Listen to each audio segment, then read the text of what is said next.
zalamina lai siang tho sim te ke luna a thei siam thei te le chi ka ge na thei siam poimodan ka ge na wai thei siam thei na ding na lai siang tho asu ta nga ya tunina ye asu didan kisin sak le ka chia method tom tomam ding a lai siang tho su dan himale a simple pen le ya zam nuam pen kasak onsin sak nuam ka hiya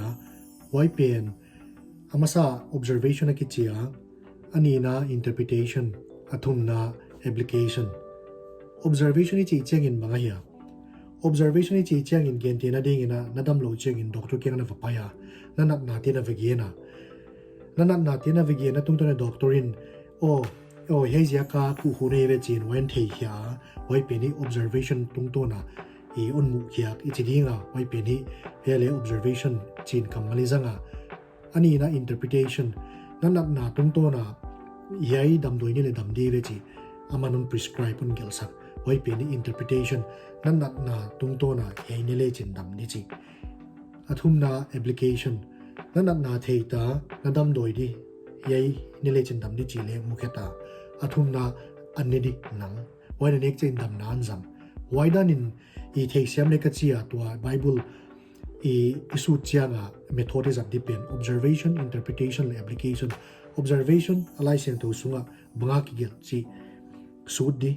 ni na wai pen thei siam som di thum na application chi cha nang ma mi malin khwa na thei siam pen zang di wai application ki chi ya yai masai ludinga observation I observe chang ka chiri nga he method pe na khatna I thei chu banga who is speaking nalai siang tho sim pen kwa pau ka chi chia athu gen pen kwa chi te khat thei siam som di ani na wai muna aum te kwa tia athu gen ngai he te kwa tia thumna repeated word here kamal ken khat bang tampi ven ke zan le boy kamal pe kha focus te di poimo ma chi na hi lina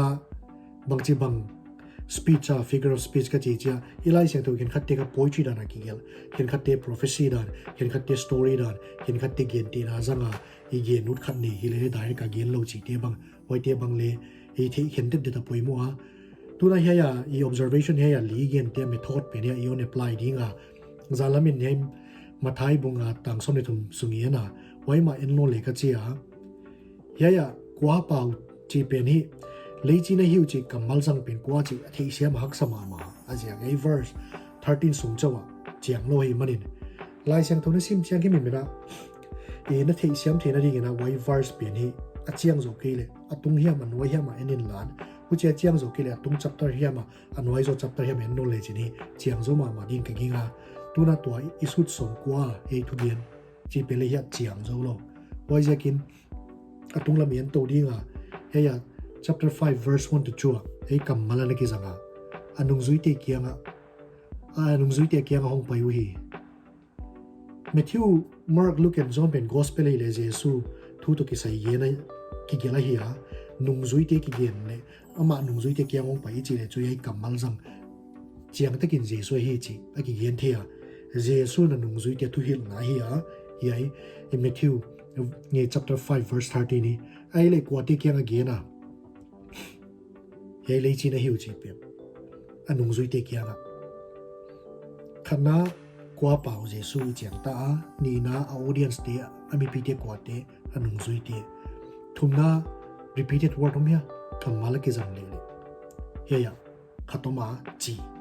ki chi pen mun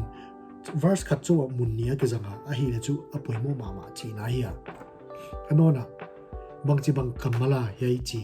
again pen figure of speech gen chi gen te na zanga gen na hi yai pen poetry dan hi lo gen te na gen wai kha direct ka gen lo min direct ka te siam lo gen chi na ya tu na observation pen ni chiang ta ni na interpretation ya Jesu gen ut pen banga again would ya Jesu gen pen I banga hil chian u chi pe kha to I suit khiang ding ai ta ya leichi che ge na hei leichi che gen chang ina anung zui tian bang china thei siam ding wa chi ki chi pen wai thei siam the na ding na wai hun la ya chi bang chia zamwa chi pe na poimo ma dinga wai su dinga anung zui te kya jesun lei chi na hi chi ai le anung zui te thei siam na chi pen bang che ki zanga chi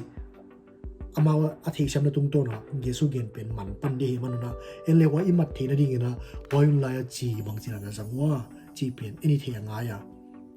wai hun la chi ya na wi a hi le ya hi ya ngaman mi hi wa to ai hun lai da na fridge khong nei lo wai anga mat teu sot om sot da i the na ding na chia ta jelwa wai chia ta chang kha khat khani khong sot pi da ya chi ya ka ai le je sun he ya lei chi na hiu a chi chianga anung zui ti na thei siam du banga nga te asia lo na dinga chi ki ta a al zia ka wai chi al zia ka nga te sot pi da ya hi le ei je sun chi na hi won chi le o ei kha yei lei tu nga siat na apan hum bit tu te hi dingwa wai kom komina e siat na veng bit tu te siat na atun tu te hi lo wai ana defense tu chi ya make a prevent tu te i hiu chi kha chiang pa dingwa azo ani na chi amaule mi hwan ri nga zang hiwa mi sulim tuwa jesun leichi na hiu a chi chiangwa a thei siam lo da alung somom di banga me lim na ringa chi ya ki kha wai me pen alim lo apana lima khek sak thei chi hi manina 80 jesun lei chen chi le he lei tunga ki khek na tun tu te a hoi lo apana a hoi tun tu te e i hiu chi amau le chiang pa ding we ichi na gen tong no na jesun chi pen peng le chi ha peng le chi cheng na al ki le banga azan nangom lo hi phatwam lo hi chi he gen nung zui chen azak chengwa alung simo thei siam lu chu banga chi pen alding ma hi a ilele chi pen al lo chena zatna be hi ma bangina e jesun chi lei chi na hion chi le alding hi a e tung to na ki khik na tung ding siat na pen dal tu ding te hiu chi kha chiang pa ding hi ai le bang chin he pen application ni khedinga tuna application ai lu dinga application ni chi chena nang observe chena suma ki galte bang banga chi un thei siam ta o he ge nei ve chi o he ge nu te ve chi nang on chiang non ta wai pen ka hin khwa bang chin ka jang di chi ta nangai to di ta lai sang thomi tam pi ni sim jai na minanga de kisim khana imale e a ding ma mai sim nga ya he lai sang tho pen ki a ding na bang nga ya chi ta to bang chin ka jang dia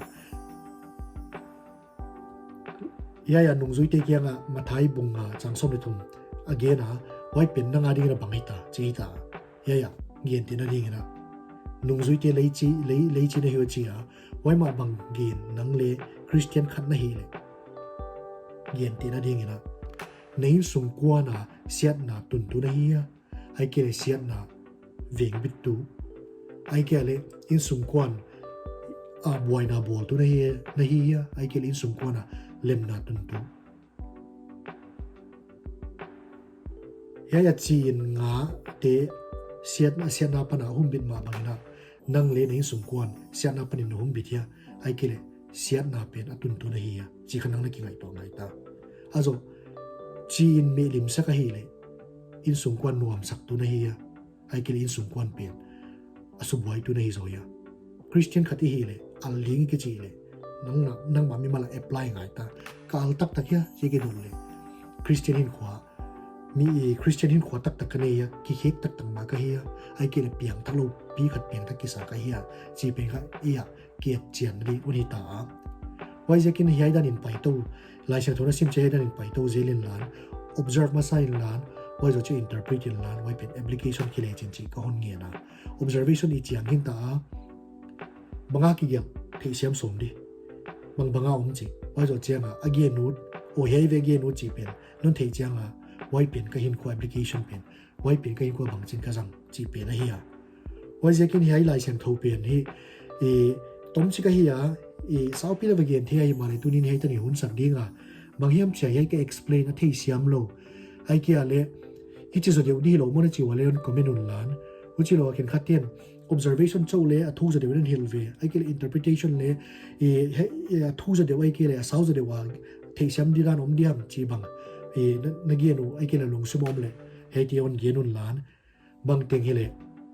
อันนั้นไลค์สักเลยอันนั้น subscribe สักเลยเฮ้ยตุลาลาอันนี้สักทีตัวกี่ป่าทุกคนเกียนะมาบ้านอ่ะ cover ดิ้งอ่ะไอ้กี่เลยวิดีโอดังบอลเดี๋ยวน้องเดี๋ยวว่ามาเลยไว้ที่เล่น request สุดล้านอันนี้ inbox สุดเลยจริงๆก็อันเงี้ยนี่นั่นเวกว่าตัวกี่ป่า